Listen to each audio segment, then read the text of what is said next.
Billiken fans, welcome back. It's Zach Miller and Peter Hale.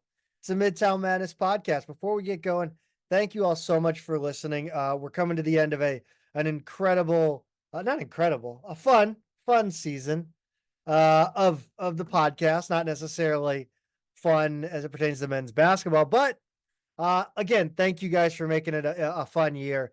If you're watching on YouTube, if you haven't yet, if it's your first time listening or watching us, don't forget to hit the like and subscribe button.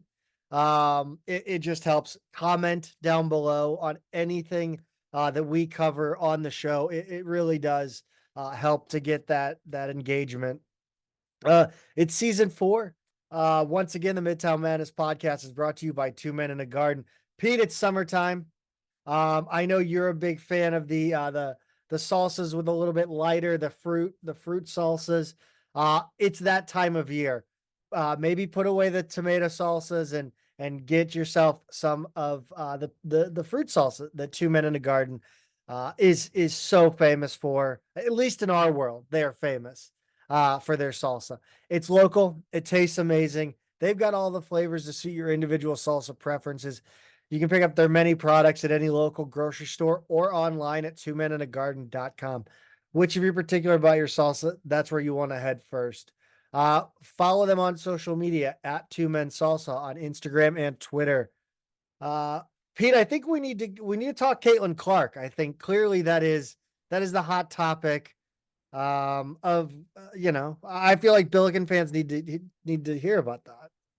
I saw that late last night. I guess you're referring to that hard foul. Yeah, my only take on it, and I think I like to think it's the only take, is you embarrassed her on defense. She lost you completely. Like why? Who cares? Yeah. You made her look like a fool, and then you made her look sympathetic. You undid all the good stuff. It just boggles the mind. Yeah, but completely. Yeah, you're right. I mean, it's stupid. Let your game do the talking. I was shocked at how poorly Kate. Like, that's what caught my eye first, was how bad Caitlin Clark's defense was on that play, because she's like all the way across the court and her players on the other side. Well, I think that was the kind of the knock on her coming into the league, was like her defense has a long way to go. She was not a great defender in the Big Ten.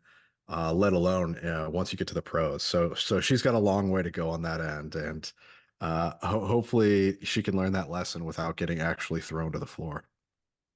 No, I don't think Billiken fans really care what our opinions are on Caitlin Clark. I just felt like just saying something on it, because I just thought it was so stupid. Just such a stupid thing to do. Yeah. Not Caitlin, but also kind of flopped. Yeah,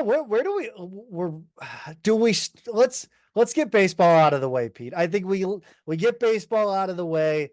And I'm laughing, as we started to record, I realized that this is almost like, if I'm going to go in on what happened with the baseball team, it feels like I'm just reaching back like months ago and complaining about something that happened months ago. Yeah, you could blame my vacation for that as well. I mean, we've had a 2-week break, and I think this was a pretty hot topic for you a week ago, but now it's been a week to cool off and let the dust settle. I think I'm just gonna roll with what I wrote down, and, sure. And hey, look, maybe I've softened since these, but I got to give you how I felt in the moment. I would be doing you a disservice if I didn't, because I think it's more entertaining. Before we get to what happened at the A10 tournament, there were the Billikens were, they were all over the all-conference awards. They really were, and it's no surprise for the team that finishes first in the regular season, and regular season is what it's based on, not the tournament itself. There are separate awards for that. But our guy Darren Hendrickson was Coach of the Year. Patrick Closey, Ethan Sitzman, Jackson Holmes were all first team all conference. Ethan Bell and Tyler Fogarty were second team all conference. And then Fogarty and Cole Smith were both honored on the all academic team. And you've got to think, Zach, I mean, like, had everybody stayed healthy all year long, you never know if maybe we'd see some more names on there as well. Yeah, or maybe even an at-large bid, but probably not, but you never know. Yeah, the way they started the season, it was possible. Yeah, I mean, they were hitting national, national Mhm. news outlets.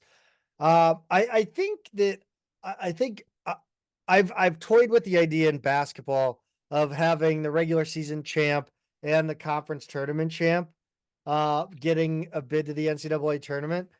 Uh, I think baseball it's so unpredictable that baseball is almost the sport that could work in my mind. Yeah, I don't see why not. I mean, There's it's a no different tournament NIT. format, right? Yeah, Yeah, there's there's no right. NIT. I think you should reward the teams that played well all year while rewarding those teams that peaked at the right time, and that way I mean maybe there's better, games out there in the regional super regionals in Omaha.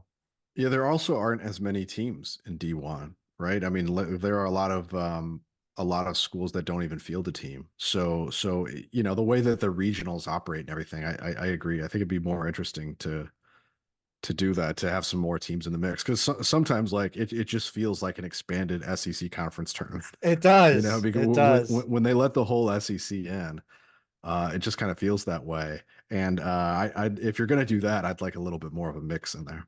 Although I do think the baseball tournament this year has been outstanding. And by the way, if you haven't gotten, I mean, I guess it's done now, but with ESPN Plus, they do the squeeze play for baseball, and then they do, I forget what the softball is right now, but basically it's a studio multi-screen experience, and they better do this with soccer this year because Ooh, it's great. It's so nice because they jump around for you. You don't have to know where to look. They pull it up, and I mean, I think they had like 6 games going on at once, and there was arguments going on in one game. So there's always something to watch. This is how baseball was meant to be watched, Pete, on a yeah. quad box where activity is happening at any moment. So Zach, I'm wondering if they've got baseball and softball at the same time with like 4 to 6 games on the screen, do you have the way that you're always second screening, third screening things? Do you then have like 10, 12 games up at a given time Yes, that's with exactly yours? right. I would say, I mean, it is possible that I would have, they have 6 on the screen, that would be 8, and then I could 9. 9 would be maybe Yeah. my laptop too to make it 10. Is that disgusting? That's off the wall, right? I mean, it's giving me a headache just to think about. I like my preferred method is to lock into one thing. Like I do understand that the pace of baseball allows for a little more freedom like that. And if I'm at like a sports bar, I'll definitely, I wander a little hate bit. sports bars.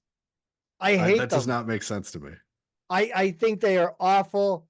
The only time a sports bar is good is if the entire bar is watching the same game with the sound on.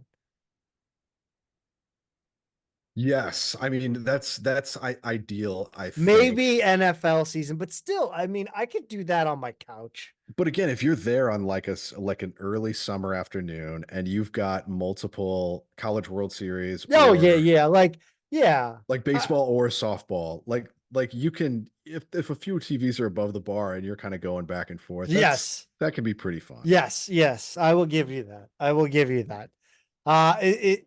I just love when a bunch of shit's going on at one time. I know, I know you do. But I don't.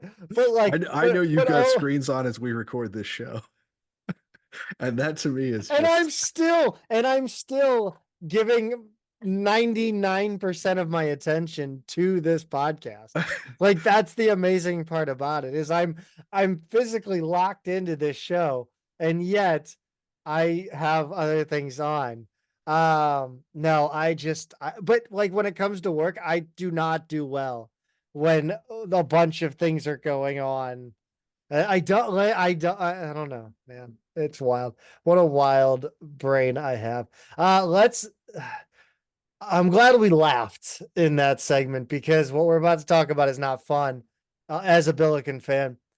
They opened the tournament with a 13-10 loss against the number 4 seed Richmond Spiders on Wednesday, the 22nd. Richmond had beaten the 5 seed George Washington 12-4 on Tuesday. By the way, this is in Tysons, Virginia. Why there's an S on the end, I don't know, but it bothers the hell out of me, Pete. Yeah, I know exactly what you mean. I don't have an answer for it. Maybe it was named after a family and not a person. Yes, That's all that's all I could think of. The I don't know. Tysons. Yeah, this one just, again, it's the second, look, this tournament was supposed to be played in St. Louis. Or so we've all been told. And it didn't. And it's in Virginia. It's right down the road from Richmond.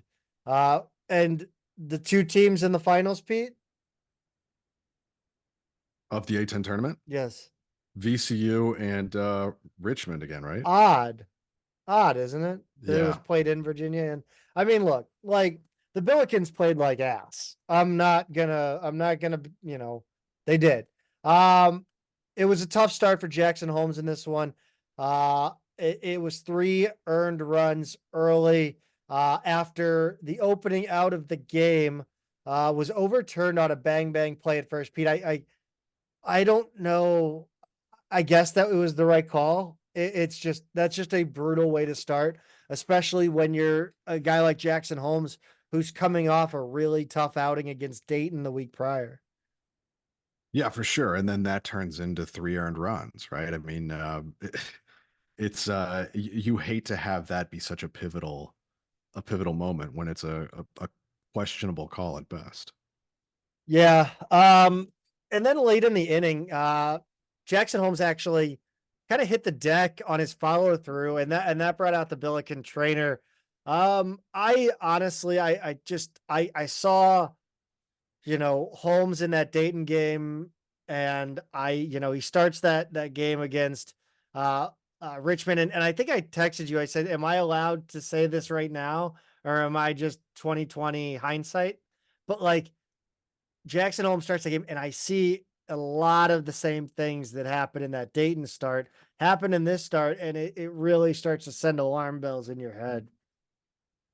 Yeah, but it's one of those things, Zach. Like once you get into the playoffs, I don't know. Baseball can be weird in terms of the mental aspect of it, but he's a guy who's essentially your ace, right? I Yeah. mean, he's 9-3 on the season. Nobody else in your rotation has nearly as many wins.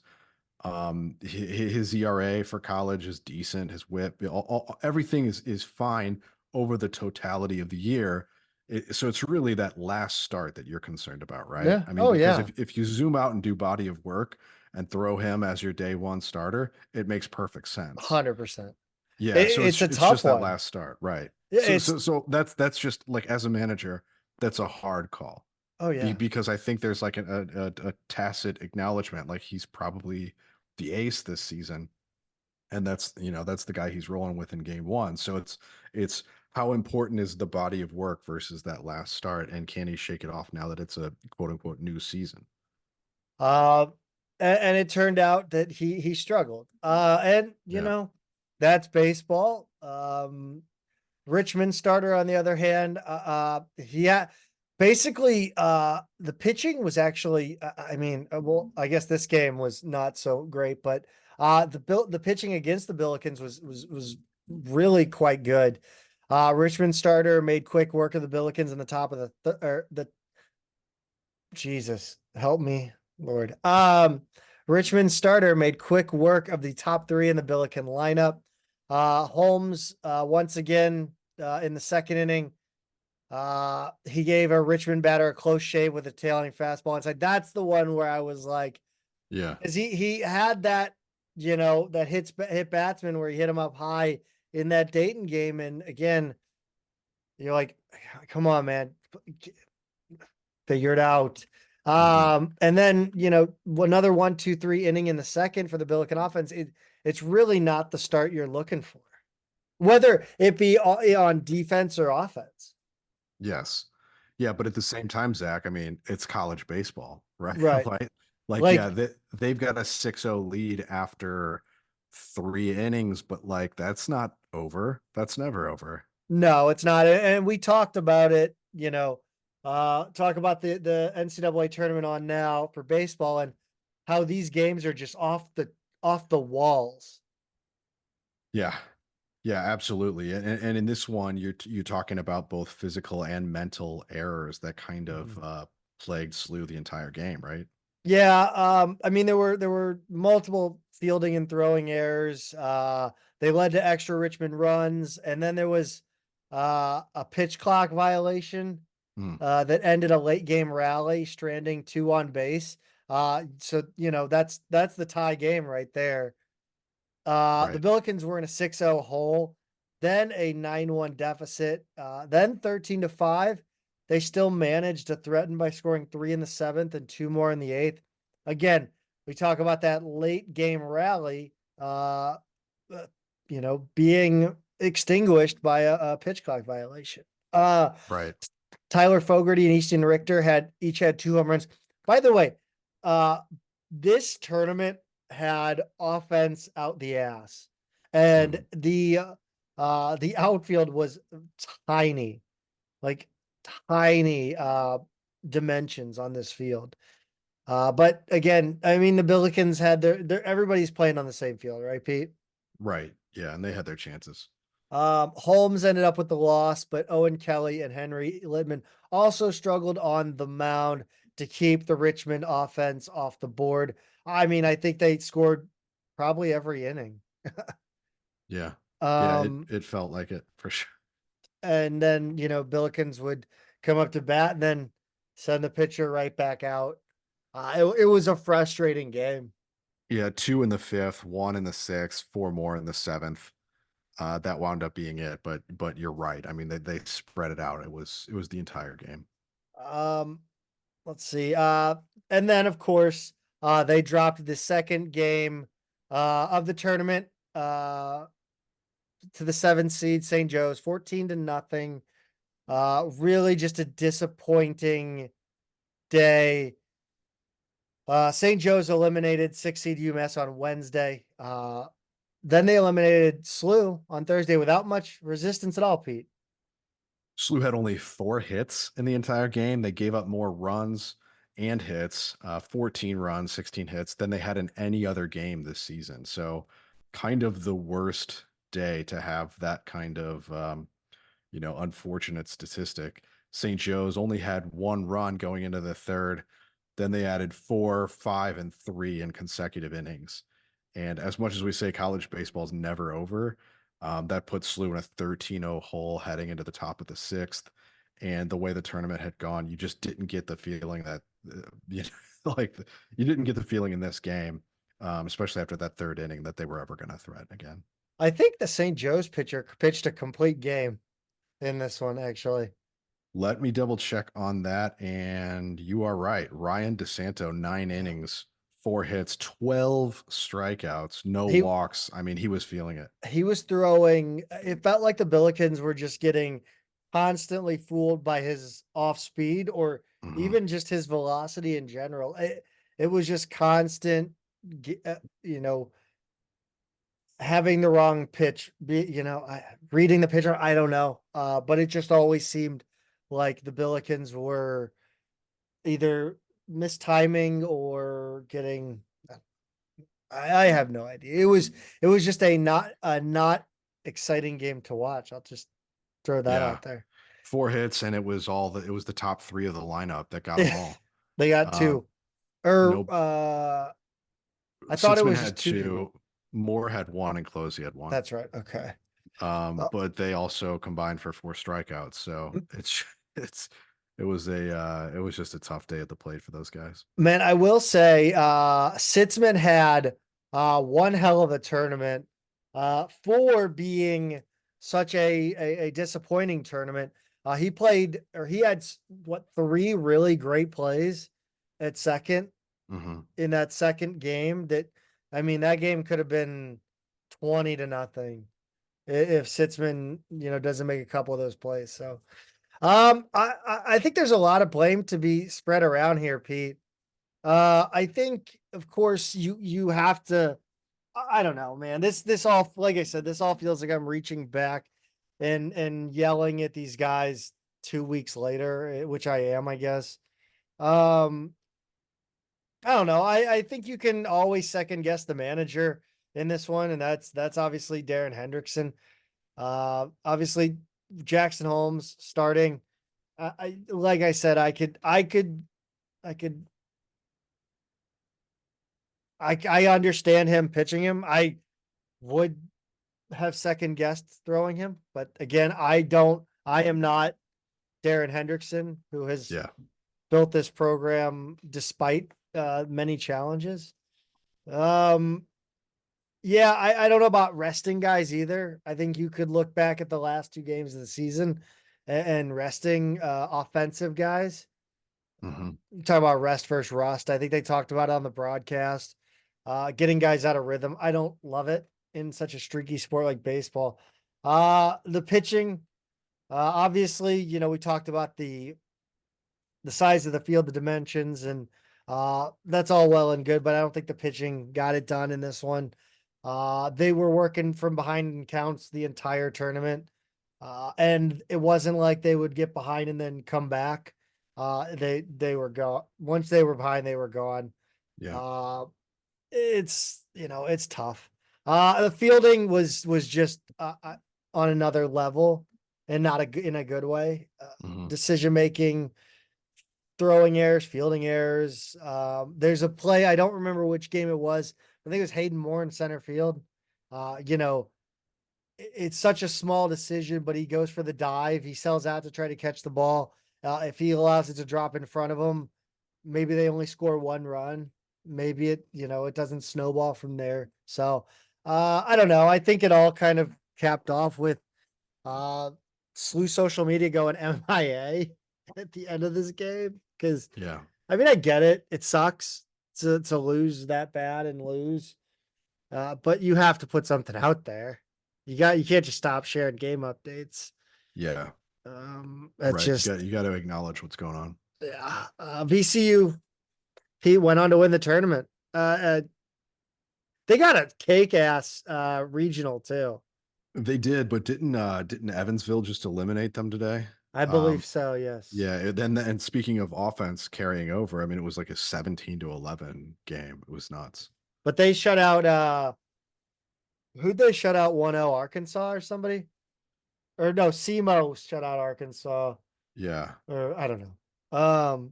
But VCU shut out like Wake Forest or Vanderbilt. One of those two.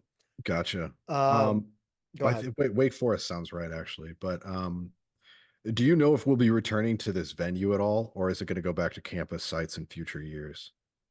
Wait, what is it not at campus sites? I'm just curious. The NC wait, are we talking about NCAA tournament? Oh, no. I'm talking about the A10 tournament again. Oh, I have no idea. Yeah. Okay. Well, I did look it up, Zach.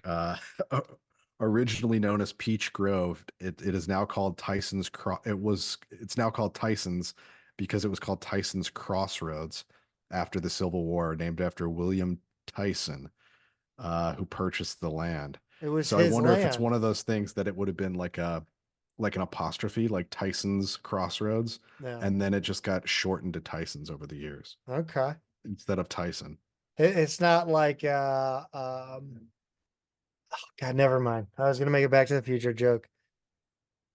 So a naming joke. I don't know. Yeah, so anyway, so that's why it's called that. But yeah, we don't know if you it'll be back learn there. you learn something new every day. Mm-hmm. Pete, let's talk a little bit of NIL, specifically the Billikens NIL store.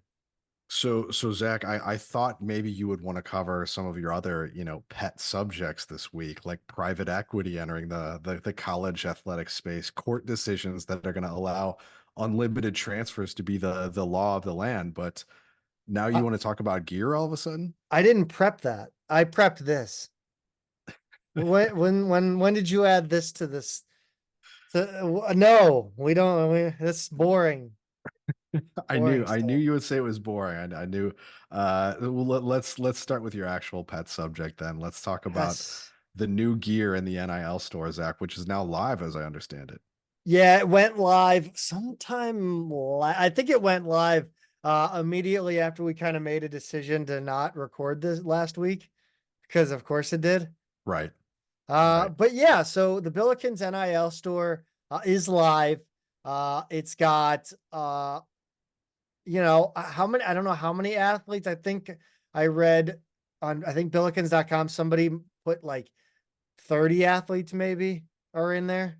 It's more than that because so I just counted a day and a half ago, and I guess we may have added a few since then. But 7 men's basketball, 13 women's basketball, 4 baseball, 1 softball, 5 field hockey, 7 cheerleading, 19 men's soccer, 19 women's soccer, 7 volleyball, 1 women's track, 2 men's track, 1 women's tennis, and 3 men's swimming. So probably more like 70 there without having added it up. That's a lot. That's great. Yeah, it's a It's good great. start. Yes. And speaking of good starts, I think it's important to kind of understand this, you know, how this stuff works. And I think one of those things is kind of why we're seeing the Robbie Avila stuff and why all generic for other players.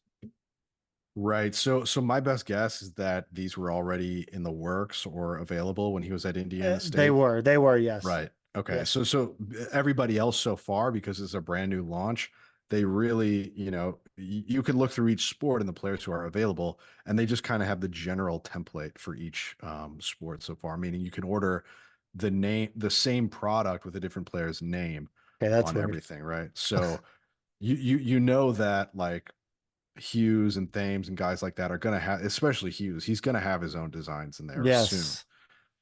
There's no way he's just going to have the general template merch when he's already got his own stuff out there.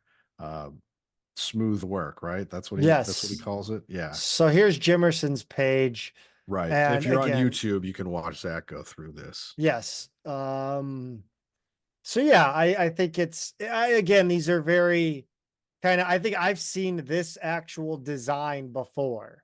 The Like you've T-shirt seen with the big that. 24. No, Yeah. you've seen the big, like the basketball hoop under Billikens. Like this is a shirt. I've seen this shirt, but hmm not with 24 um, on it and Jimerson, obviously. So I think on a lot of levels, you're for most, if you're not, I mean, obviously they're going to do consultations with these players.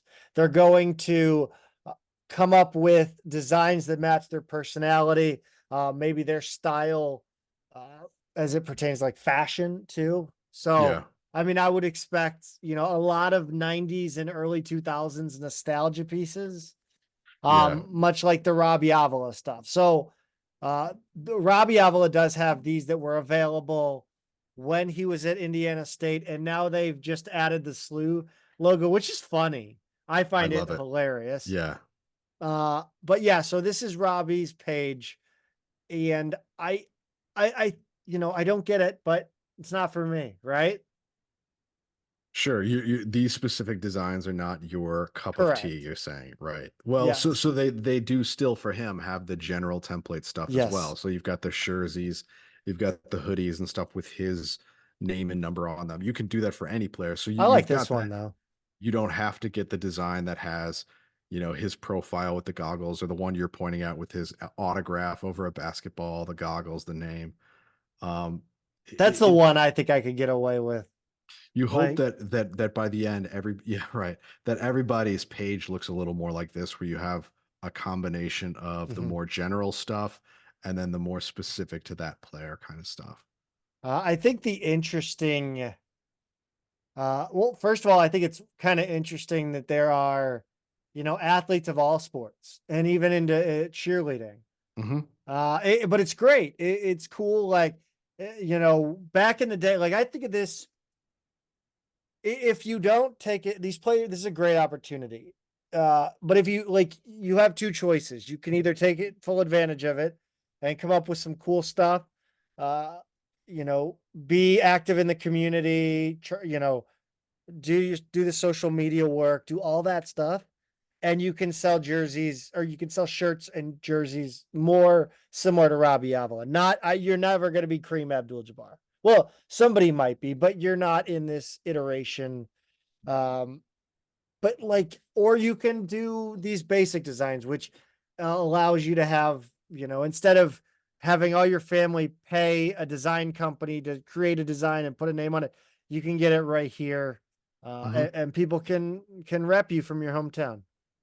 Yeah, exactly. I'm wondering, Zach, what do you think about the basketball jersey design? So that's interesting because it looks oh, that's women's basketball. Men's basketball. So we'll pull up the jersey design. We'll go Jimerson. So here it is right here. And this, I think any student really will recognize that design, I guess, from the giveaway jerseys. What I think happened here, obviously, it looks like a way better product to me. Just kind of looking at it. I mean, there's nice seams here. I don't think the giveaway ones really had that seam. Right. But Yeah. I think they basically just turned over the design from the giveaway company. They just said, here's the file to this. Yeah. And now you just have kind of a higher quality version of it. Correct. Yeah, which is fine. I mean, it's very faithful to the actual jerseys in a Sure. lot of ways. I mean, there's a little bit bigger on certain features, they're maybe not exactly the same, but it's a decent replica Yeah. for what it is. And I haven't bought one yet, by the way. NIL Store, if you want to send us samples, they don't even have to have a player's name on it or anything. Or really, it doesn't even have to be Billikens. Just send us something to try so we can take a look at it, and we'll be happy to talk about it.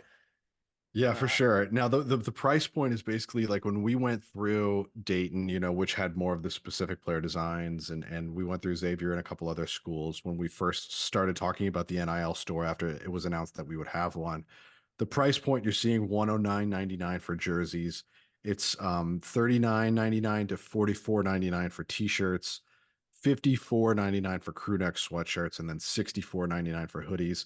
And when you factor in the knowledge that the player is getting a cut of this, the price point is high, but it's not out of control, right? I mean, it's, you're supporting a player here. This is it's a new thing in college athletics. It's not like buying a pro jersey quite yet. So you factor that in, and yeah, it's definitely on the high side, you'd say, but I think people kind of know what they're doing when they're buying an NIL product. Yeah, I don't think I'm a huge fan of the soccer jerseys. Right. Um, Which are $89.99. yeah. By the way, speaking of soccer jerseys, I'm gonna have to get me a Patrick Schulte US men's national team jersey. For sure. That's gonna set me back. Yeah. I mean the soccer jerseys, they're nice and clean, Yeah. and it's a pretty simple white on blue. But it's not like some of the designs that they've used over the years that have been really kind of Right. It's not, eye-opening. and I don't think it's all that replica. I don't think it's a faithful replica, Sure. which is good. Which I mean, at the end of the day, that's what I'm going to judge it on. Honestly, that and quality of fabric. Yeah. By the way, speaking of quality replication, I am a huge fan of these baseball jerseys. Yeah, you've got the pinstripes here, the pinstripes on white here. Now this is a 99.99 one, so it's between soccer and basketball at the price points. But those are pretty fun. Does it the buttons go all the way down, right? That's hard to tell. If I it's cannot not tell either. is that a faux? It's you Like a pullover that's like half button. yeah. Yeah, they've have the Nike vest uniforms. By the way, Hendo, if you're listening, please get us some vests. Vests are dope. I know you need lights first and a lot of other things, but vests are dope. The vests had the faux, they had like two buttons up here and then were pullovers, Mm. the Nike ones. But I think these are great replicas of the baseball jersey. Yeah, it's probably the closest of any of the jerseys. Oh no, did I I think you just went to their general site. I did. Let's see. Let's go look at the softball jerseys are just as nice, Pete. I mean, I kind of like these. I don't know why they're buttoned down, but you know, that's my only thing with this. Yeah, it looks like it should be a pullover design because Uh-huh. it's got the V-neck, and then it's got the piping around the neck and the end of the sleeve. So I agree with you. It looks like more of a pullover. Uh, But nonetheless, it's pretty cool. yeah, I love that pinstriped design. I think it's gorgeous. But Yeah. you can look at. I mean, if you've got a family member, yeah, look, like this is wild to me, Pete. Yeah. And this is shout out Jimbo5 from Billikens.com. I won't dox you, but like this is wild to me that they are showing last names Oh, yeah, for now you're talking about for cheerleading. yes. Yeah. That hit, like I think it happened once. By the way, I'm gonna get this out there since we're looking at the cheerleading page right now. They should put our cheerleaders in like super athletic uniforms. Like ditch the cheer. Like go super Oregon.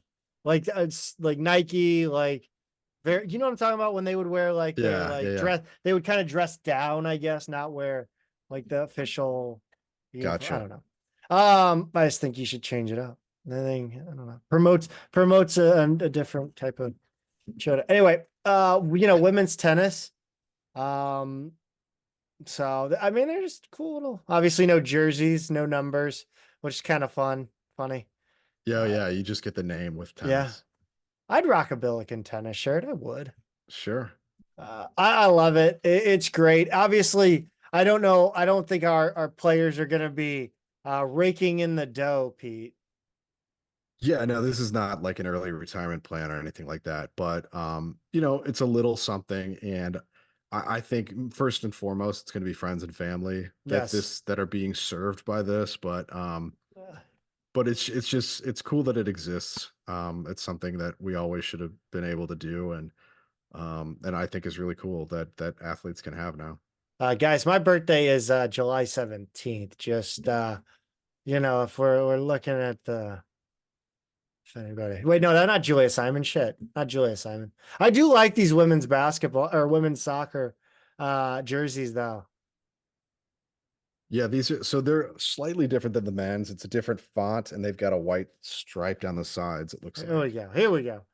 This is the jersey I meant to click on. Gaby? Yeah. Yeah. By the way, seriously, take that Gaby Island design and just run with it. Yeah.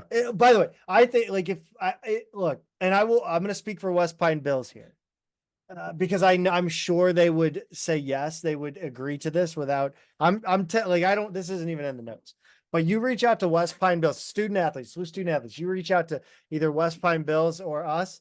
We'd be happy to like just off the cuff if like any sort of design inspiration for any of your shirts on this site, we'd be happy to like give feedback. I mean, I think we'd be, just try to help. Sure. Yeah, because I think there is a point where there are certain like for basketball. I mean, not all these shirts are going to be again for everybody, right? So if you want Right. to get the elder statesman to buy your stuff, like we know what's kind of cool among old dudes. That's right. And speaking of which, Zach, if we're wrapping up the NIL store portion of the show We now, probably should before I stop clicking over to the notes. we do have a couple other notes related to merchandise for SLU, and the first one is that SLU has moved on from Barnes and Noble. It looks like, and you had Mhm. kind of mentioned this before It was as being Billikens.com. Somebody on Billikens.com put it up there. yeah. So what's the deal here? Is that just that's kind of happening at a number of campuses, right? Like they're kind of moving away from Barnes and Noble, or is it just kind of it happens to be I, SLU's contract up or I something? I think it's kind of I think we always talk about how it's somewhere in the middle. Yeah, Um, hold on, Pete. I'm gonna stop this. sure. Uh, Well, then I'll also mention hold on. because I'm gonna pause the recording. okay, Where's the? Oh, I guess I'll just stop share and then. So yeah, I think that as we talk about a lot of things on this show, the truth is always somewhere in the middle. A combination of a lot of factors, and I think you know, the ending of a contract is certainly a reason they would move on. But you look at again, textbooks are not, they're pretty much all online anymore, right? Like, does mhm, anybody carry a backpack for anything other than their laptop anymore? So I guess a lot of these stores are moving to online as far as textbooks go, whether it be mail order or, uh, you know, online books specifically. But so I think moving online and then of course, a contract being up is perfect time to do so. So I think they're moving over to this company so that they can have a lot more space in BSC to put merchandise, is from what I understand. But okay. Yeah, yeah, no, I mean that's a lot more than I knew about it. But I do know, speaking of what old dudes like, old dudes love this stuff, and a they just like new spending money. that's yeah, the new line of Peter Millar stuff hit the official Billiken shop. So the prices, Zach, are 145 for a polo and 175 for a quarter zip. I would have appreciated you warning me. Make sure I was sitting down Yes, first before sorry, saying that. sorry about that. But there are less expensive versions of each. There's I think one polo for 98 and one quarter zip for 140. So that's they are serving the poor community as well, Zach, with Yes. those. Is Um, this is it like the Abercrombie guy where they burn all the stuff they don't sell, so it doesn't end yeah, up at Marshall's? right. Or so you don't see it like on some kid in the Dominican Republic or something like that, right? Like they do with the Super Bowl shirts that go Yes, unused, yes, right? So anyway, this stuff, Zach, pretty popular with people yes. my age and older and who play golf. And I don't know if this is the kind of stuff that you'd ever be rocking around. I kind of looked a little bit. It might be one that I buy, and that's the shirt that I golf in I see. when I golf. I don't golf. I'm good at golf, but I don't ever golf. So that's the shirt. If somebody's like, "Oh, hey, it's so and so's we're bachelor party. We're gonna golf." Okay, I have a shirt. Yeah, I see. I'm good to go. So I can then rep the Billikens on the course. So it's a special occasion shirt for one very specific thing. If Yeah, you're ever at like a I have to charity do the golf, shop payments on it. I have yeah, to. You have to pay in four easy payments of well, 22.67. I think it'd be more than that. It'd be more like 32 or more. It's a $5 Yeah. a month I'm paying on it. Yeah, so Jesus. No, that's I funny. I like it though. I mean, I can't fathom. I'm a big like I get my running shorts at Dick's Sporting Goods. They're Dick's Sporting Goods brand. But like I Sure. don't I buy a Lululemon when I'm feeling spicy. Yeah, But I don't play golf. I haven't played golf in 9 years, and I hope to keep that nine number years, growing. 9 years. I haven't played nine since years. 2015. I have no intention of ever playing golf again. I don't want people to think I play golf. So this stuff specifically is not for me. I do know people who really swear by it, though. I don't know if they're just convincing themselves of that because they've laid down 140 bucks on a polo shirt, but I think I need to have this. I need to pose this question to you. Mhm. Because as we sit here, I have a 2 Men in a Garden cycling jersey right here. Mm. What is the difference between me paying $160 for an entire cycling, like, pants, the shorts, and this, and like this kit to play a sport of golf. Well, the difference is you actually ride a bike That's and you're true. not like a golfer, right? But Like like, you'll play golf, but but I'm a you bad bike. Like among cyclists, I'm a not so good cyclist.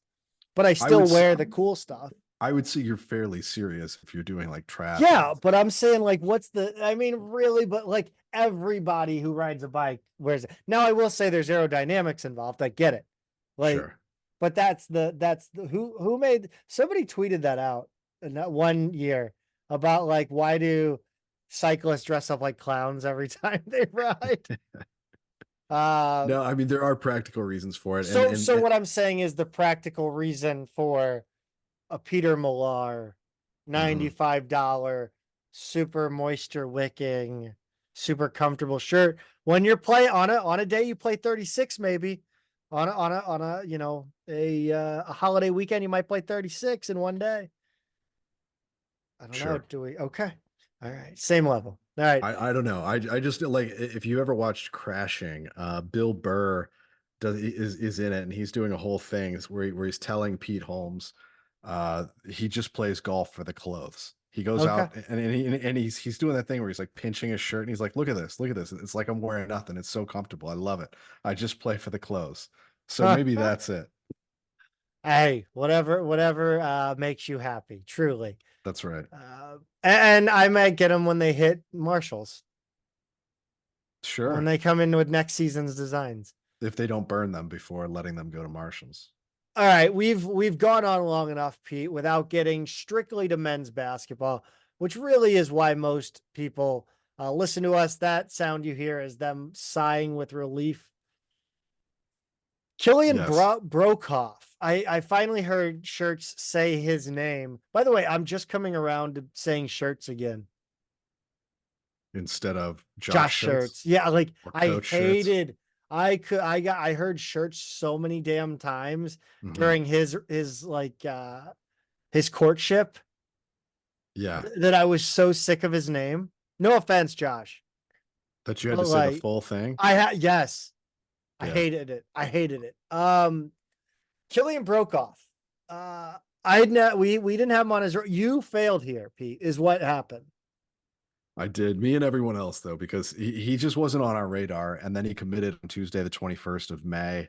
One we would have gone over last week had I had not been on vacation, but there were two roles left to fill, and he fits one of those, right? He's the backup big for Avila, one of those last two targeted roles that Schertz had on his list. Schertz's quote is good, Zach. He says, we're pleased to add a person and player like Killian to our roster.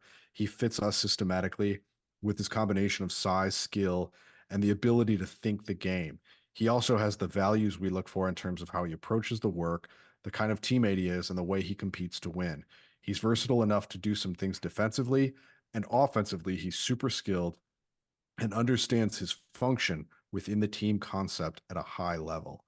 So it sounds like he's very much the kind of player and person that Schertz wanted. And look, I mean, we weren't going to get a big name from a big school for this role. It's about even though you're backing up a high profile player, we said it many times. Finding a big who wants to transfer to play backup minutes is tough to do. He's a guy from UC Santa Barbara, so down a little bit in terms of conference level. He's listed at 6'9", 225. He's from Cuxhaven. How would you pronounce that? I'm not. I don't CUX. want to get canceled. It looks like Cuxhaven, Germany. And I know Nice. I know it's just setting you up for jokes there, but like I said, he played at UCSB. He did deal with some injuries. I think he had back surgery before the season started last year. So his debut wasn't until December 9th, and it was against a lower division team. He scored 14 points, and then he didn't play again until January 4th, almost 4 weeks later. He got like inconsistent minutes for a month and then played double digit minutes for 4 straight games, kind of drifted back out of the rotation after that. So an up and down year, kind of marred by injuries as a freshman. He ended up averaging 2.6 and 1.5 in about 7.7 minutes a game overall, 19 appearances. He does look good in the video, though, from when he was a prep recruit out of Germany. He's a stretch big, he can shoot. pass, put it on the floor. He moves really well. He's got good size. So why didn't he catch on down the stretch after returning from injuries? I don't know. I won't pretend to know anything about UCSB and their style. It's possible he was on a minutes restriction because of his injury. But if you just showed me his film and his profile coming out of Germany, he seems like a pretty obvious fit for Schertz. It like I said before, it's not going to grab headlines this transfer based on his numbers and where he's coming from, but he fits the role. And if he's healthy, there's a lot to like here. You don't have to go back very far on a Twitter search, for example, to find some clips of him. And I would encourage people to do so just so you can see what we mean in terms of his potential. Really nice looking video. The next commitment gave me a lot of entertainment. I enjoyed this one. I am prolific in my ability to compare people's looks to celebrities, and this one fit all. This one just checked all the boxes. So you're talking about Dylan Warlick, who we actually talked about on our last show because we kind of had a feeling there was some stuff going on here based on sort of mutual Twitter, Instagram follows. He also brought me a banger of a tweet. Which was what? The one did numbies. It was what was it? It was Dylan War. Oh, Guy Phillips is definitely going to call him Dionne Warwick before the season's over. That was pretty good. That's like all that. because I did it. I kept saying it in my head. I kept every time I read his name, I said Dionne Warwick. Yeah, right. So yeah, we talked about him before, and as a reminder, he decommitted from Wyoming. He was able to enter the portal late because they had a late coaching change there. And he committed the night of Wednesday, May 22nd. So it was the day after Brockhoff. He's 6'6", 190. He's from Edmond, Oklahoma. Went to Edmond North, which he led to back-to-back state titles. He's really the last item on Schertz's wish list, the wild card who doesn't necessarily have to contribute this season. Schertz's quote on him, he says, Dylan is a unique player with an equally unique mindset that is the engine of his elite competitive motor. He's a ferocious competitor who drives winning on every team he's played on. Being a great player and great winner are not synonymous, but the very best players are both, and Dylan is certainly that. And then one of our assistants, Zach, I believe, Bovair, right, tweeted out that we're going to love watching this kid play. I will never get used to reading his name. I'm sorry. Bovair, I can't. It's bad. I can't read it. You got to just polish up on your French a little bit there. So versatility was the word we used for his game last week. I'm going to steal a comp from my buddy Joe, who said he reminds him a little bit of Dwayne Evans in terms of what he does, but he also won't have any pressure to contribute this season. He's more of a nice long-term fit. And Zach, he's got that Mitch Hedberg hair. He looks is that different. Who you settled on? Oh, okay. I mean, he looks different every picture he takes. Yeah. Like in his commitment like video or commitment graphic, he's got that like Zac Efron, Justin Bieber look to him, that very like California kid where like I don't know, like that picture on his recruiting profile and the one that came up a lot when we first, he looks more like burnout Mitch, like stoner Mitch Hedberg. Yeah. And it's not just his hair that kind of changes a little bit. It's his age too, right? That seems to change from yeah, he like that again, that picture where he looks like a burnout, like he looks like he's seen some shit for an 18-year-old. But then he also looks like a young 18 and others. Like there are other times where I'm kind of like, he looks like somebody from Boy Meets World, you know, yes, or like a Disney Channel sitcom. Right. Yes. Right. Yeah, the roster's set. The roster is set, and they set it early enough, as it's been said, for Schertz to go to Colorado Springs for the USA basketball camp, which I believe he's been back from now. But like I said, we've got a roster, and I'm excited, Pete. We do. We have all 13 scholarships now spoken for, with a grad student, 2 seniors, 5 juniors, 2 sophomores, an old team. 3 freshmen. So pretty good experience there. You've got 2 walk-ons, Jaden Schertz, who's going to be a junior, Nick Patton, freshman coming in. Maybe we'll add another walk-on or 2, but Schertz only rostered 2 last year at Indiana State, so we might be like done. Like this might be it completely. Do you think that rostering too many people in the age of, I know I'm interrupting you and I'm sorry, but I had this question. It's all right. Um, what did Calipari talked about how he was only going to have like he wasn't going to use up all his scholarships. When it comes to, these guys like Picard, Warlick, McCautry, Brockhoff, is it something where you don't take walk-ons because you want these guys to get action all the time in, practices and be engaged in the team rather than have, your walk-ons even practicing because, you're battling to keep your players. I think every coach is going to have a different philosophy on this. Yeah. And I think it's probably going to be shaped by a mix of experience and then what has their initial experience been with NIL. Um, I, the tricky thing here is when you don't use all your scholarships and you don't have multiple walk-ons or whatever, there's always some injury risk, right? So you need depth at every position. Even if it means there's a good chance a guy might not really play in a season. And Schertz doesn't really use a long rotation. I mean, he had like a top 6 Yeah. last year at Indiana State. And there was a big drop off after number 6 in terms of minutes, in terms of production. That certainly is no longer the case here. No, I mean he's certain. I think he's got more depth here. I really do think so. But I don't think he's a guy who's all of a sudden going to play 10 No, in I double-digit would minutes not in his expect system. him to. No, and we often saw Ford.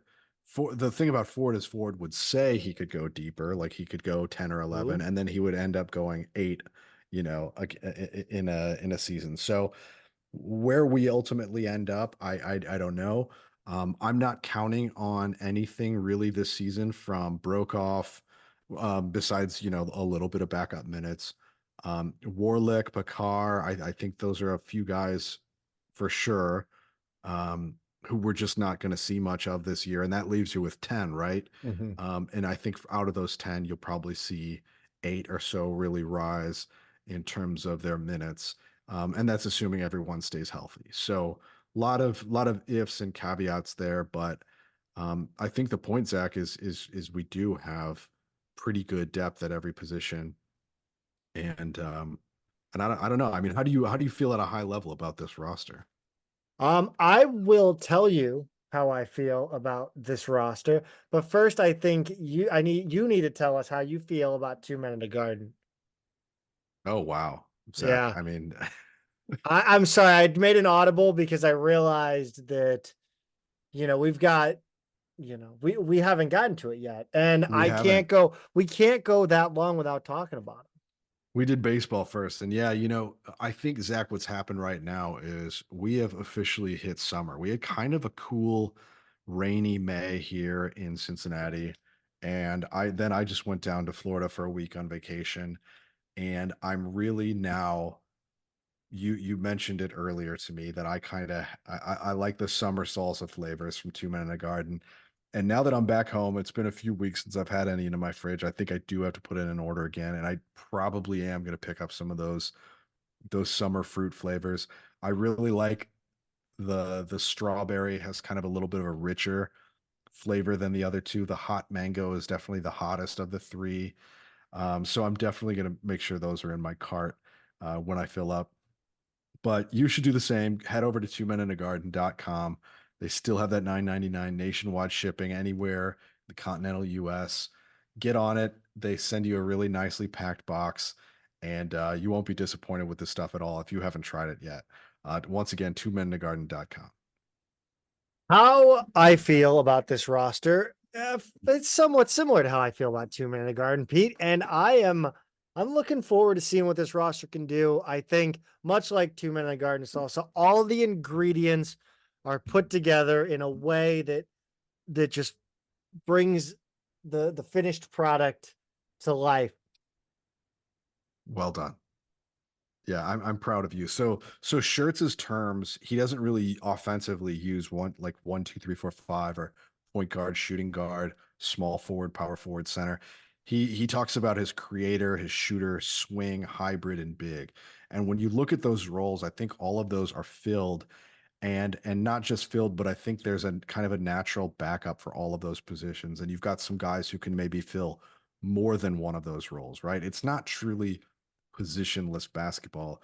It's just that you might not see guys playing the roles that you think they would play. You probably look at Swope and think, there's your point guard, but he might not necessarily be your creator in a given lineup. He might be the shooter, right? So those are the kind of things that we're going to need to get used to offensively from him. But I think there is kind of a traditional mix for defensive assignments. Swope is probably the guy who's going to guard that point guard, and Avila will guard the five and so forth. So like you will probably see those more traditional roles come out on that end. Um, but we do have depth backup at everything this season. It's a really nicely constructed roster, and it's going to give all of these guys a chance to really flourish. How much does class mixture uh matter? I think this is an old lineup. Yeah, it's not I mean, right, because we more than half the roster is juniors and seniors, right? The Jimerson's a grad student, call it a senior, whatever.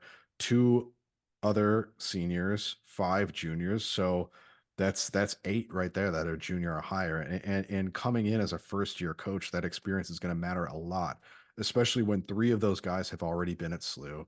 Two of those guys have already played for him at Indiana State. And then we've talked about the other guys who they're from, the first 10 players that they signed were all players that had either played at SLU or with them or were recruited by them, either as out of high school or as transfers. So um, a lot of familiarity with the personnel on this roster. So I think the nice thing about the class mix is we don't lose too much next year. You lose three guys in Jimerson, Swope, and Kobe Johnson, but then you have underclassmen as well who may not contribute this season, but they won't have to wait too long for their chance. So I think there's a lot to like about the class mix here. Even if I usually don't like five or more in a class, and we do have five juniors, but you do have a chance. Somebody like Thames, for example, even though he's listed as a junior, he might actually wind up with three more seasons of eligibility based on a medical red shirt. But that's the kind of thing that's determined later. So that's also a thing to keep in mind there. I am so intrigued. Well, I think the two biggest question marks this year, and I don't want to call them question marks as kind of like I don't know if they can do it or they're not good enough. I'm just very interested to see what happens with Larry Hughes and Kellen Thames. I Yeah. just so badly want to see, because in a vacuum, well, I think there's two different things. There's how many shots does Jimerson get up? Well, And then there's how much of a role and how good are Larry Hughes and Kellen Thames this season? And that tells me something about the movement from Ford to Schertz, I think. yeah, of course. Obviously it's not going to get published in a scientific journal, Yes. but it But tells us something. it's a good point nonetheless. I mean, we're going to be watching those three, their progression, their fit, all of that. I mean, Jimerson, the best case scenario for a guy like Jimerson is he leads the conference in scoring, right? And we know he's going to slot in really nicely in this offense. But with him, I'm less concerned about volume than I am about percentage, right? Like that he's getting good shots, because you've got a guy like Swope who's a high volume shooter. You've got Avila, who doesn't shoot at quite that volume, but he's almost a 40% shooter. Um, as a stretch big. So you have a lot of guys who you've got Kobe Johnson, you've got Doetzler, you've got a lot of guys on the perimeter who can score. So it's a good, for Jimerson. I think we know what he's going to do. We just don't know to what extent those numbers are going to work out. I think Hughes and Thames are the bigger mysteries. There's Hughes, we kind of positionally know more where he is. Thames is one of those guys who's so versatile. I think he can fill a few different roles for Schertz, both offensively and defensively. And it's going to be interesting to me what kind of shot each of them gets, and where those roles kind of slot in his offense. It's just going to be, because he wanted to keep them around, right? Like he didn't have to. He liked those guys, wanted to keep them around. I want to see what for what reason. How does he see them? Yeah, it's funny that we're sitting here talking about plans for guys when we spent the entire last season wondering where the plan was. Yeah. So it's nice to kind of have a plan and believe in the plan at least. Yeah, yeah, really. It's a big difference.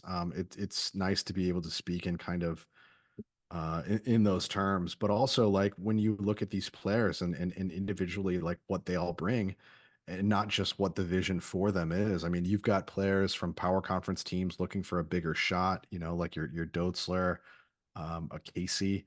You've got guys from lower level conferences like Anya who played a lot, and it's going to be interesting to see what translates up a level and how they do when they're not kind of one of the top two or three players on a roster necessarily. And then there's guys who carry over from Schertz's Indiana State team, guys who carried over from SLU last season. So it's a really nice mix, I think, for success in year one. What's interesting to me, Zach, is that I I'm a little more conservative about how I project first year coaches, teams, whatever, rosters, whatever you want to say. Um, so I was like, "Ooh, this could be like a top 40-ish kind of team." And then there's already preseason rankings that have them as high as number 21. And I personally, I don't like that at I all. don't get it. I mean, Like it's funny. It's funny because we sat here for months and obsessed over how good we thought we could be if we got Josh Schertz mhm. and Robbie Avila. Now we sit here, we have Josh Schertz and Robbie Avila, and I'm like, I don't see it yet. I don't see it yet. And I don't mean that as in like I don't trust Josh Schertz or anybody on this team.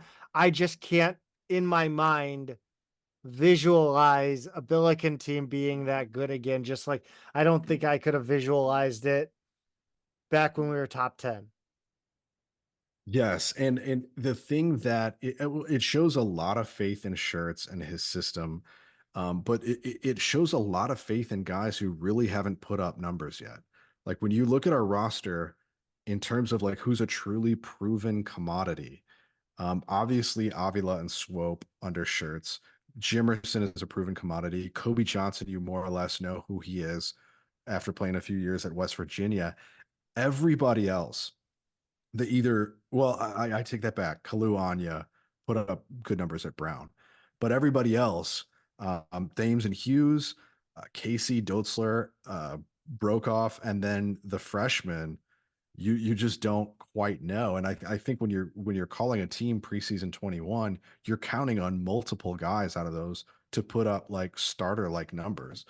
And that's kind of crazy to me that there's that much faith in what he's doing here. Like it's one of those things like I want us and SLU fans and those who us really follow throughout the year to feel that way. But when like national writers feel that way, I'm kind of like, oh no, no, no, no, no. Like No, too soon. Back off. don't. No, we need to earn our way there. We're not fully cooked yet, Yes. So it's gonna be really interesting to see that aspect play out as well. I'm excited. I think I really don't know what to think. In my head, I'm planning on trying to make as many road games as possible. Like that's how excited I am. I went from not even caring to go to home games. Yeah. I stopped caring if I missed a home game to watch on TV. And now I'm thinking about going to a road game. So if I'm not overly excited in how I talk about this team, understand that my actions and the way I'm thinking right now has me drinking the Kool-Aid, putting on the Nike shoes, laying in bed, and just getting ready for to be taken up on the spaceship. Yeah, totally. I am Totally. all in the cult. I'm all in on the Colt. Totally. I agree with you. I keep like I'm refreshing for schedule updates every day to see like what am I going to be able to pull off. I know we've been like, okay, this you looked at the LA. Do you think Austin McBroom will be in attendance on that game? I do not. Okay. Just I don't. do you think I could convince him? Like, do you think we could shit post him into showing up? I don't even want to. I just he's a person I have no interest in talking to. I'll put it that That's a way. good point. Could we? Sure, maybe. What would I say to Austin That's true. McBroom? That's true. Like I have the instinct of us wanting to like interview anybody who's the least bit interesting from SLU, but I'm not sure I would with Do you him. I think just he's don't. the least bit interesting though?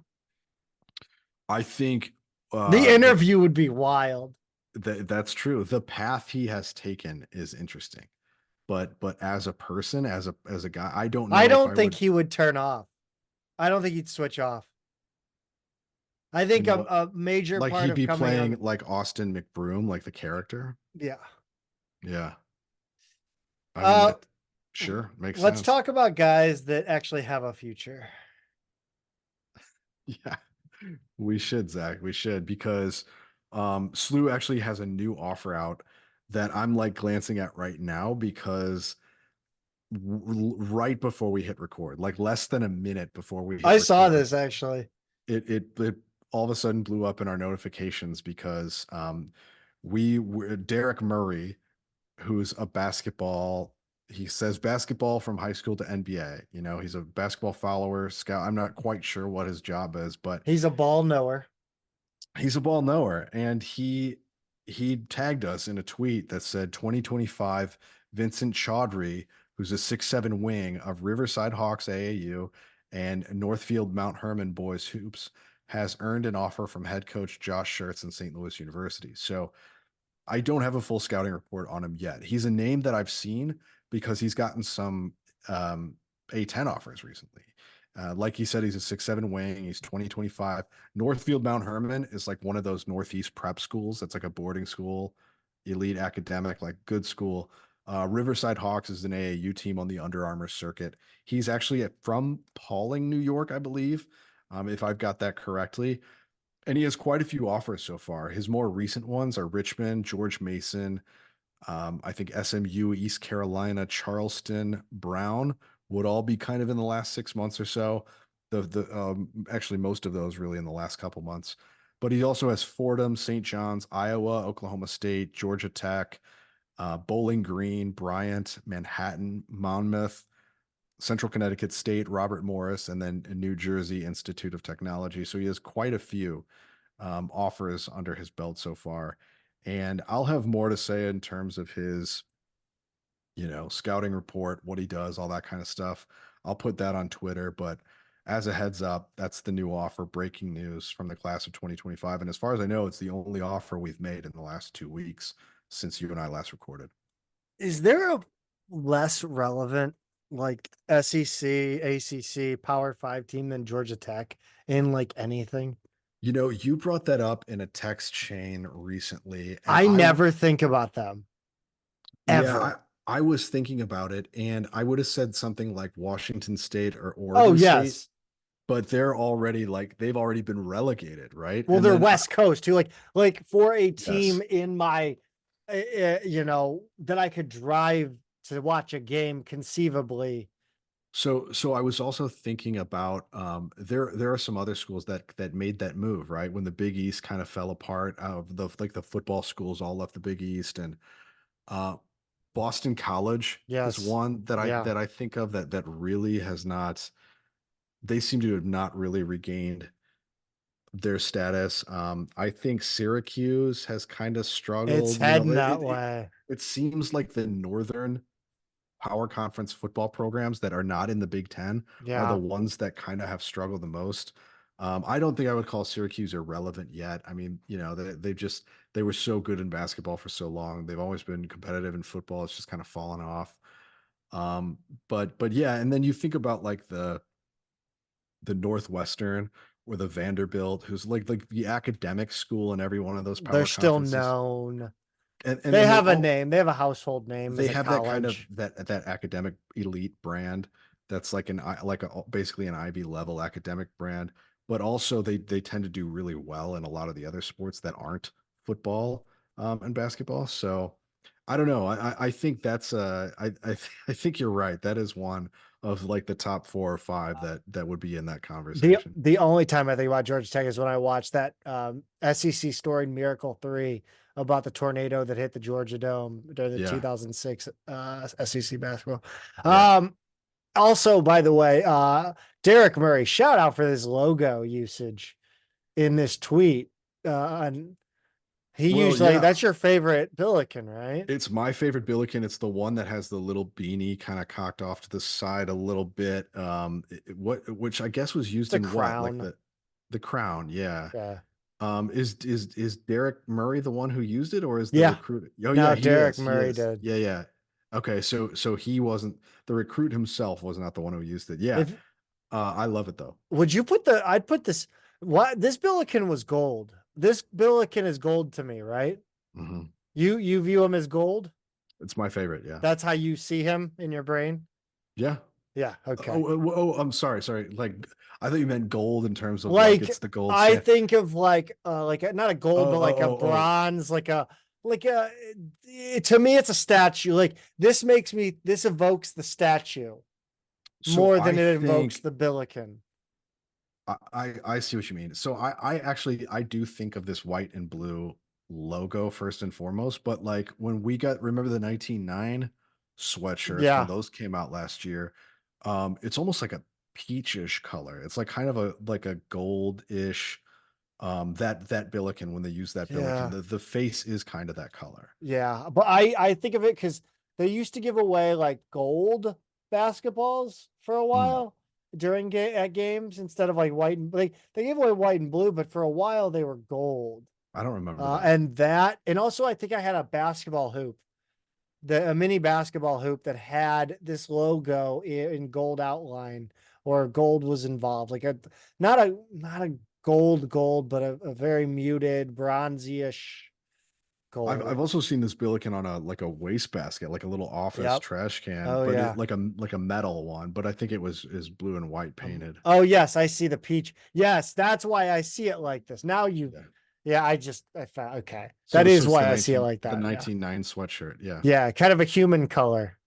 Oh, Right, well, I right. mean, I guess flesh colored. Sorry, flesh. Flesh color, sure. Yes. White White person-ish. flesh. Yes. All right. I'm just gonna shut up. Uh, to schedule. If there's one thing that is not going wonderfully for St. Louis Billiken basketball, it's the schedule. Seems to have taken a turn, an unexpected turn. I think in the next couple weeks to month or two, we're gonna get a lot more. And I think we're gonna end up with something good. Oh, I But just meant the MTE. Like I'm not saying yeah, it's been bad or like things are going wrong. I'm just saying like yeah. this specific incident is wild. And I think there's a lot and you saying that we're going to hear a lot more. I think we're going to hear a lot more about this Jacksonville MTE, which according to which was broken by West Pine Bills and then confirmed by Stu Durando. Yeah. I think we're going to find out a lot more about this MTE being a shit show. Yeah, it sounds like it. It sounds like it's just falling apart, really. I mean, like SLU's out. We know that much, but it sounds like SLU had kind of given a verbal commitment based on the fact that they thought some other kind of power conference level teams were in. And as it turns out, it seems like nobody's actually really committed, put pen to paper on this thing. And yeah, the more time goes on, the more that we hear like everything from the venue to the broadcast to everything else about it, transportation, all the things that you think of as being part of a tournament or an MTE are just kind of a mess with this thing. And it's totally disorganized. And I think the programs who had lined it up are jumping ship. We talked about a little bit of road trip action, and you actually mentioned that you put this on my radar. I hadn't even thought of it because I don't know where Loyola Marymount actually was until you said this, but I'm in. Yeah, so Loyola Marymount is coming to SLU in the first leg of a home and home series Tentatively, it looks like the date will be Saturday, November 16th. And yeah, Loyola Marymount is like it's right by LAX. So we have a potential road trip in Los Angeles next season, Zach. And one of my best friends lives out there. I haven't been in a long time. I don't think I've been out to visit in like gosh, now maybe over 10 years. I used to go out fairly regularly, so I might need to get back out there. You know who we could hit up when we get out there? If you say Austin McBroom again, No, no, it's Chris Sloan, Chris Sloan. Yes, the that's true. the most famous Inglewood resident, Chris That's Sloan. true. I don't know if he's actually in Englewood, Yeah, I but don't know. I don't know either. I just took a guess. maybe he can give us a tour of SoFi Stadium together. I didn't ask. You asked. Um, We'll make it happen. we'll get out there. Let's talk about the media from this week. Not a ton, but we did get a little interview with Martin Kilkoyne with Josh Schertz. Yeah, from the 21st, and not a whole lot since then because he was out with that Team USA mini camp that we had talked about before with the under 18s. But with Martin Kilcoyne, there were some good tidbits from this. This first one, I really want to find out more about. Yeah, so he really had to do his due diligence on Corey Tate before deciding to retain him, and that was that was the biggest kind of open question on the staff there for a while. I and he's had nothing but good things to say The since mayor of keeping St. him on Louis. staff. But yeah, calling him the mayor of St. Louis, saying he just really knows everybody. It seems like they've built a good friendship, but he wasn't an automatic hire by any means. He really had to get to know him and Schertz likes to talk to other people about that guy too, right? So I'm sure he talked to the players and everybody within the athletic department too.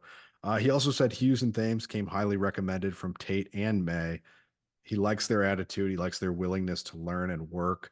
He said that chemistry and team building crucial this summer. They have like players are just starting to arrive, but the way that he's setting this up is that they'll have a team breakfast every day before they practice. So he wants to make sure they're spending time with each other in and out of the gym. Most players will be at his camps. A couple have national team obligations, and that's Picard and Brockhoff, who will be playing That's with their nice to hear. age group national teams, yeah, for the Netherlands and Germany. But otherwise, players have been arriving in the past week, and as scheduled. He said the practice starts June 3rd. So as you're listening to this new episode on Monday, they're underway. They're starting their summer practices. So most have come in this weekend. Speaking of that Team USA under 18 camp that he did, he said Matt Painter was actually the one who invited him to do it, and he didn't hesitate to accept. Former Billiken head coaching target, Matt Painter. Yeah, I bet he regrets his choice. I think he would. I certainly would if I were him. I mean, after losing a national championship, I mean, just humiliating. He missed his chance. Oh man. So yeah, I mean that's pretty much it from that interview. But it's been great to see social media, guys actually arriving and just to think that the bulk of the team is there now and they're ready to go. They really don't get much of I know it's a little more low key, but they don't get the summer like the rest of the students got. You know what wasn't low key on social media this week? Robbie Avala's Robbie's, Cadillac. yeah, his visit to I'm Bomarito Cadillac. I'm concerned about that Cadillac. So I guess your concern is that it's a bit too conspicuous for Midtown St. Louis. It's a little. It's Yeah. like yeah. I would have gotten something a little more that looked like everybody else, maybe. He should put he's got like kind of the logos now, right? Of his profile. He should Yeah. put like a magnet or a sticker on Just the a car so wrap. people No, you should just get a wrap so yeah, something to let with people his know like face. the guy whose car you're about to pop into is 6'10" and really big and Yeah. he kind of famous, so maybe don't touch it. No, definitely. I think that says definitely touch it. I think that's the problem. He get the club. Yeah. Abu Magasa officially puts Bruce Zhang on the clock, as you stated. Abu Magasa is committed to Wyoming. It was announced as the morning of Thursday the 30th. Like I said, Bruce Young yet to announce his move. I mean, what are we expecting? Are we thinking he's gonna head to like a JUCO or I don't know if he would do that. I have no idea. I mean, there are still places with open roster spots. He can commit as late as. I mean, he's still got almost 2 months. We've gotten guys in the first week of August before. So that yeah, I have no idea. For a while, I thought maybe something like North Texas, right? Mhm. Because he had some familiarity, with a certain former SLU assistant who was there. But but no, yeah, I really don't know what he's going to do. I do know that Wyoming has been an unexpected player in our off season. With us getting one of their former commitments and now them getting one of our former players. I still That's can't believe the coaching situation with yeah, coaches leaving still. right. That's So crazy. so that has made for an unexpected partner for SLU, trading Magasa for Warlick basically. But yeah, no idea what Bruce is gonna do. You put out an interesting poll and I loved it. It was regarding the Atlantic 10 tournament. Yeah. The announcement was made that it is returning to Pittsburgh for 2026, Pete. It'll be in Washington, D.C. for 2025. I Yeah. don't So no, go ahead, Zach. know. I just, my thing is like, if it's not brought closer to St. Louis, I don't like, I just, it doesn't matter to me Well, where it is. technically, Pittsburgh is closer, but it's still a flight from St. Louis. For Yes. me, Pittsburgh is 4.5 hours. So it just turned in, it's a flight for one of those other venues, whether it's, DC or Atlantic City or Brooklyn, that's a flight. Yeah. But Pittsburgh's a drive, at 4.5 hours. So that's kind of intriguing to me. I might see if I can pull something like that off. The last time it was held in Pittsburgh was 2017, and then the last time it was in DC, where it will be this coming year, was 2022, and then 2018 before that. So it's been in Brooklyn the past 2 seasons, as it was from 2013 to 16, and again in 19 and 20, with the latter being canceled. Dayton, if you remember, hosted in that pandemic shortened 2021 season. And then Boardwalk Hall in Atlantic City held it from 2007 to 12. It was in Cincinnati the year SLU joined the league, if you remember. Dayton for a couple years before that. It was in Philadelphia from 96 to 2002. So we don't know what's in store for 2027 and beyond, but I know you've already kind of said if it's a flight, it doesn't really matter to you, but do you have a favorite location for this? Boardwalk Hall, Atlantic City. I Degenerate Zach comes out.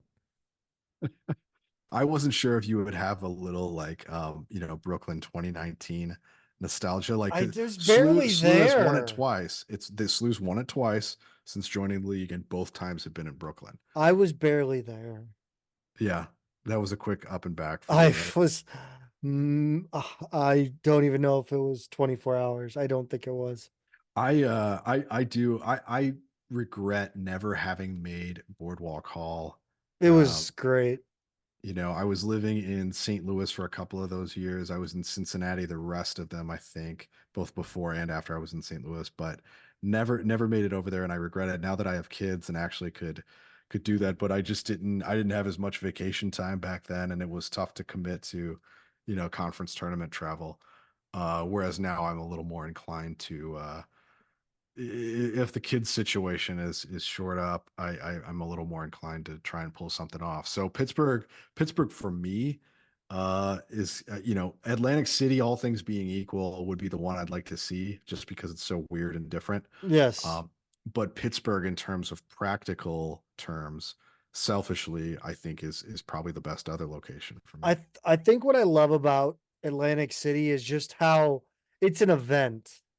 It's as close as you're gonna get to like Arch Madness because Yeah, there's a ton of accommodations.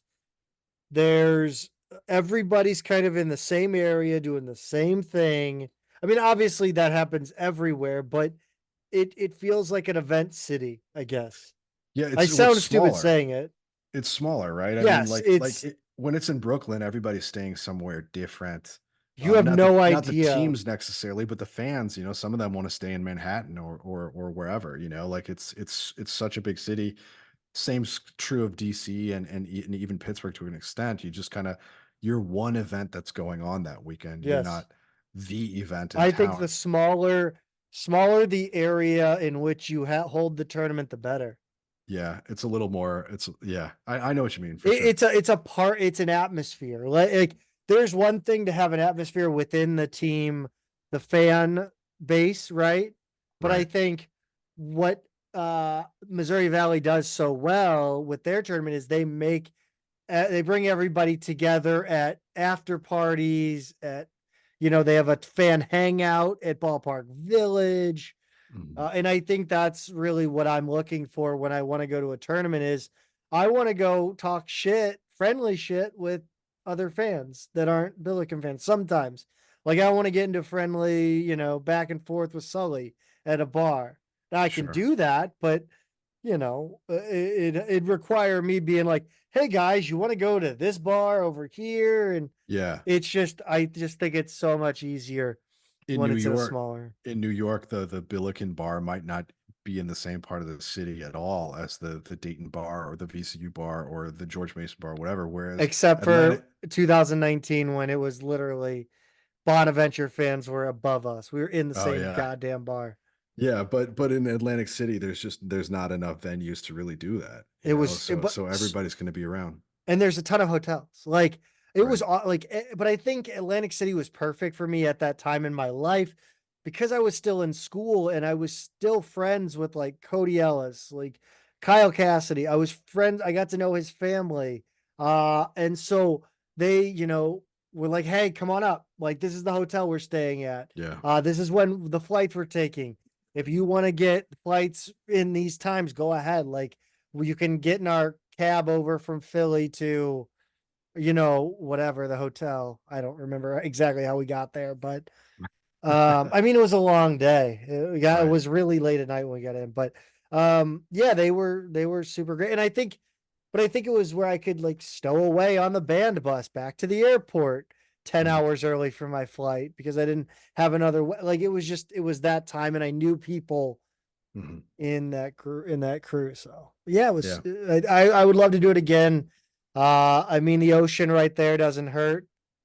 Uh it's a lot of nostalgia for me, although I lament nostalgia daily. So Mhm. it's a hell of a drug, Pete. It sure is. Well, I would love to see him find I could live with Cincinnati. I sure could. I know No you complaint could. there. No, yeah, With the problem there is you're picking a city that's an hour from one of your, I know, I know, your actual I know. member Like it's city. the Atlantic 10 is a very annoying. Like we all know that it's awful geographically, but it really is stupid. There's Well, nothing that we could pick. I think maybe Louisville, but that again, what is that? Another 30 minutes maybe from it's like an hour and a half. Tennessee, Yeah, it's Lexington, Kentucky. right.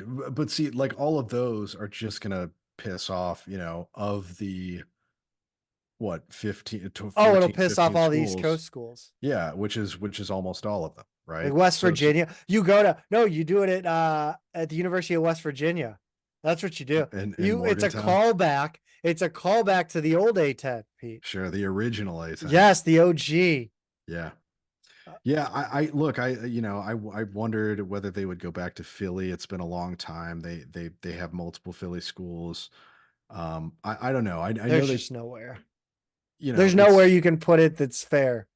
right. That's completely fair. Yeah, I know. I don't know what the geographic center is. I know Morgantown's, It seems like Pittsburgh, honestly. yeah. Eastern Ohio. Yeah, and given that we've got so many East Coast schools, it's probably still weighted a little bit east of there, but nonetheless, it's generally going to be a flight for St. Louis fans, and that's kind of kind of a bummer. I will see you guys. I'm going to do it this year. I'm going to go to as many as I can. I think that's kind of as much content as we can put out. Sure. Yeah, we're going to do some silly shit, I think, for a while here for this summer. We're going to try to get some interviews. Try to get Josh Schertz. We'll see if that happens, when that Working on it. happens. Yeah. Track and field, Pete. If I told you uh, in let's say February, the last Billiken athlete competing would be a thrower, you would say, okay, maybe, probably Yeah. not. No, I know, Zach. That's it's pretty incredible how this has worked out. But SLU does have a women's track and field thrower, the first ever women's track and field athlete to qualify for nationals. And in the NCAA West regional preliminary rounds, which were held from the 22nd to the 25th of May in Fayetteville, Arkansas, Samantha Kunza, in the hammer throw, she threw 62.64 meters to qualify for the NCAA championships June 6th in Eugene, Oregon. So just a few days away. Pretty incredible performance. And like we said, the first women's track athlete ever to qualify for nationals. So not just the fact that it's a thrower, but just the fact we haven't had anybody from the women's side before qualify. It's awesome stuff. Really proud of her. Nice performance. Transfer I'm not sure. from where'd she transferred in from Alabama. Alabama. Yeah. I mean, in some way, it seems like John Bell has really done a great job of bringing in Power Five transfers lately. Well, and one thing all of our coaches kind of have to focus on is the athlete who's actually from the area and then goes away to a power conference school and you get them coming back. I Mhm. know Darren Hendrickson in baseball has feasted on those transfers, right? The guys who for whatever reason are going to transfer back home for their junior, senior, grad transfer year or whatever. This is another case of that, right? She's a grad student and she's from O'Fallon, Missouri. She went to Timberland High School. So she went down to Alabama and I think she was good there, right? But for whatever reason, able to take a grad transfer year back here and why not? And here she goes off to nationals. It's pretty incredible. It seems like T- win-win. Timberland, the high school, not the music producer. It's not Timbaland Tim, yet. okay, It's no, Tim or the shoe, Timberland. or the shoe. Right. Yes. Michaela McDowell, by the way, amazing, by the way, that she's headed to the NCAA tournament. We will be paying very close attention to that on Thursday. For sure. We'll keep you all in the loop, and as I'm sure John Bell will.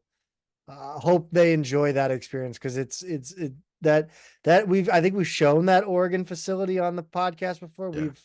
It's incredible. It's amazing. Michaela McDowell in the 400 meter Thursday evening, she ran 53.98 to finish 40th in the event. She came into the first round ranked 41st in the region, so an improvement there. Evan Brinderman, the triple jump on Friday, broke the school record in his final jump, 15.41 meters. Finished 21st overall after coming into the event ranked 46, Pete. Yeah, really outperformed. It was cool to see McDowell like just finish slightly ahead of where she was, but to finish 24 first when you're 46th coming in is a really unexpected, I think like outperformance, right? So great on him. And it was a nice improvement over last year when he jumped 1464 and finished 40th. So I think he's got one more year at SLU and we'll see if he Hopefully he can kind of doesn't keep building that. transfer. Yeah, no kidding. No kidding. Journey Amundsen triple jump on Saturday. She came, wow. She came in ranked 43rd and jumped 12.72 meters, second best distance of her career. Good for 12th in this meet. Yeah. Yeah, really another one where she really was doing just outstanding work.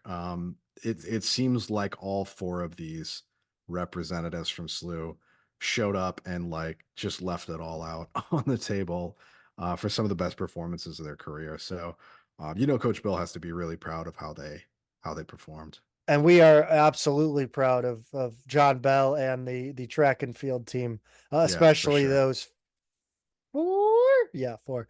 4. On the tennis side, Pete, a few all conference awards to run down. Yeah, on the women's side, Elizabeth Mintusova was first team all conference. Noran Hesham was second team. And then on the men's side, both Declan Townsend and Luca Leonardo were second team all conference. So in a season that saw the program collectively have its best record ever, I think, if you combine men and women's, and both of them were at or near their best record of all time or in many years. It's good to see multiple all conference performers for them. So big deal for the program. Nice progress. I'm totally just gonna go on without acknowledging that I have been saying Nora Hesham and not Norin this entire time on accident. But anyway, that's gonna do it for us. Again, thank you all so much for listening. If you haven't liked and subscribed, please go ahead and do that and drop a comment if you got anything to say about what we talked about on this show. Pete, it's gonna be a summer, but we're gonna try to do some weird stuff, some creative episodes, maybe some interviews of each other. Maybe bring in West Pine Bills. We're definitely gonna do a sluts episode. SLU Twitter think tank. We gotta recreate Billiken game day experience, I think. Mm. Yeah. All right, that's gonna do it. Go Bills. Go Bills.